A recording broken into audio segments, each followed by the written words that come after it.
प्रिय मित्रों, आज हम लोग खरीफ फसलों के बारे में बात करेंगे।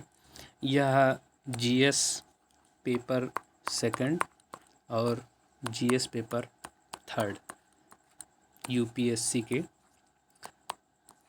से संबंधित है। यानी यूपीएससी के जो एग्ज़ाम होते हैं जीएस पेपर सेकंड और थर्ड उससे संबंधित है। साथ ही साथ ये प्री और मेंस दोनों से संबंधित है। इस तरह से बहुत ही महत्वपूर्ण टॉपिक है। सबसे पहले मित्रों हम देखते हैं कि खरीफ की फसलों को कैसे याद रख सकते हैं। देखिए मित्रों, खरीफ वर्ड जो है ये खराब से मिलता जुलता है। तो यह मानसून, खराब मौसम, मानसून को लोग कहते हैं खराब मौसम है क्योंकि हर जगह कीचड़ हो जाता है। तो इस तरह से याद रख सकते हैं कि खरीफ की फसलें यानी मानसूनी फसलें या मानसून के समय में उगाई जाने वाली फसलों को या बारिश के समय में उगाई जाने वाली फसलों को खरीफ की फसल कहते हैं। अब मित्रों देखिए, जैसे इसमें क्या क्या आता है। तो ये जून से सितंबर तक वर्षा ऋतु में बोई जाती है। इसमें धान, मक्का, कदम्ब, दालें, तिलहन, कपास और गन्ना इसकी कुछ मुख्य फसलें हैं। खरीफ फसलों का योगदान लगभग 55% है। अब मित्रों इसको कैसे याद रखेंगे। तो मित्रों देखिए, हम लोग कहते हैं कि जैसे कोई नहीं कमाता है, पैसे नहीं कमाता, अर्निंग नहीं करता, तो लोग उसे खरी खरी सुनाते हैं, बहुत खरी सुनाते हैं। कहते हैं कि तुम 2 जून की रोटी नहीं ला सकते, कमा सकते। इसी तरह से घर वाले भी बोलते हैं कि 2 जून की रोटी नहीं कमा सकते। तो मित्रों जब उसको इस तरह से बहुत सारी खरी खोटी सुनाई जाती है, बहुत सारी, तो वो गुस्से में कहता है कि मैं रोटी नहीं खिला सकता, तो तुम लोग चावल ही खा लो। तो मित्रों इस तरह से अगर देखिए तो खरी के बाद खरी फा लगा दें तो खरीफ बन जाता है। तो खरीफ की फसलें जून जुलाई में बोई जाती हैं।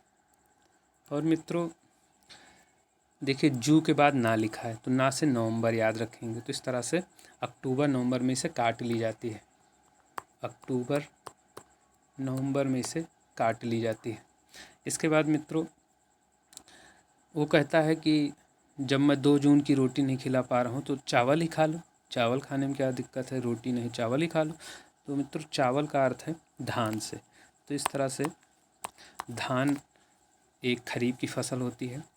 और मित्रों इसी तरह से तिलहन, तिलहन में सरसों छोड़ करके सरसों रबी की फसल होती है। तो जितना तिलहन है वो सब जो है इसी के अंतर्गत आता है, खरीफ की फसल के अंतर्गत। तो मित्रों इस तरह से समझ सकते हैं कि जून से लेकर के जून जुलाई में इसकी बुआई होती है। जून जुलाई में बुआई होती है मित्रों। इसके बाद जो है इसकी कटाई होती है आपकी अक्टूबर नवंबर में। इसको काट लिया जाता है, यानी हार्वेस्टिंग होती है अक्टूबर नवंबर में और सोइंग होती है जून जुलाई में। साथ ही साथ इसमें आपका धान आता है, मक्का आता है, कदन्न आता है, दालें आती हैं, तिलहन आते हैं और कपास आते हैं, और साथ ही साथ गन्ना भी आता है। तो मित्रों यहाँ पर अगर हम लोग देखें तो खरीफ की फसल में ये लिखा रहता है खा और री और फा, खरीफ। मित्रों खा का वर्ग का है, यानी का वर्ग में आता है का, खा, गा। तो मित्रों का से कपास खरीफ की फसल है और खा से खरीफ स्वयं, यानी खरीफ में कपास की फसल आती है, और गा से गन्ना। इस तरह से का से कपास और गा से गन्ना ये खरीफ की फसलें हैं। इसके बाद तिलहन और मक्का, कदन्न, धान ये सब तो है ही हैं। तो मित्रों इस तरह से याद रख सकते हैं कि खरीफ की फसलों में क्या क्या आता है। और खरीफ का योगदान, भारत में कुल खाद्यान्न उत्पादन में खरीफ का योगदान है लगभग 55%।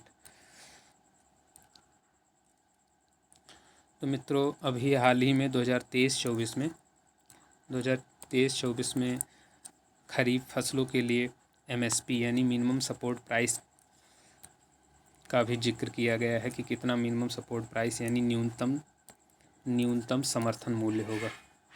तो मित्रों ये जो है कुल मिलाकर के 23 फसलों के लिए मंजूरी मिली है। इसमें से 22 के लिए एमएसपी और 1 के लिए एफआरपी यानी फेयर एंड रिम्यूनेटिव प्राइस, एफआरपी की गणना, एफआरपी बताया गया है कि इसका एफआरपी ये होगा। एफआरपी गन्ना के लिए होता है। और मित्रों 22 फसलों के लिए एमएसपी की घोषणा की गई है भारत सरकार द्वारा। हम मित्रों इस बात को कैसे याद रखेंगे, तो मित्रों अगर हम लोग एमएसपी को ध्यान से देखें, एमएस, सिर्फ एमएस का अगर हम लोग मिरर इमेज ले लें तो ये मित्रों इस तरह से हो जाता है। मित्रों ये देखिए 2 के जैसा है, अगर इसको थोड़ा सा सीधा कर लें तो ये बन जाता है 3। इस तरह से 23 फसलें हैं एमएसपी में। इसमें से 22 फसलें हैं और 1 गन्ना है।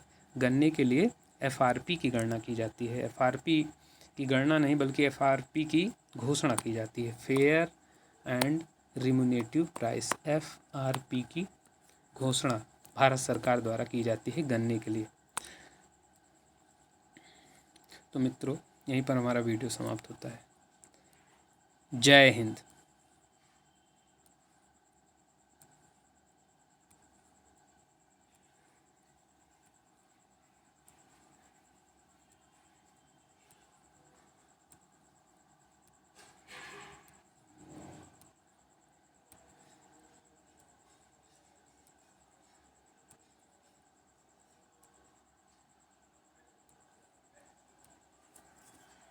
Thank you.